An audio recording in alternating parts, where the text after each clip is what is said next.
Sarap? Hmm. Asin? Tama lang.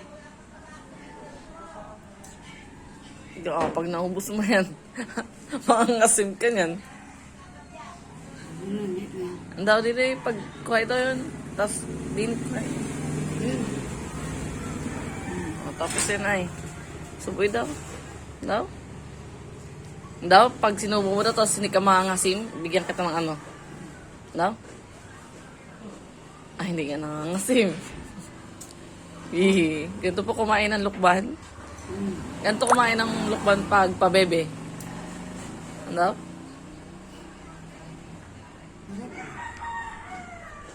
Kakapangasim naman yan, mama. Bihira ito. Kasi may galako si Bagsik. Sarap. Wala ka mang asin. Ano kasi na eh. Sarap pa. Mukhang masarap yung kanina.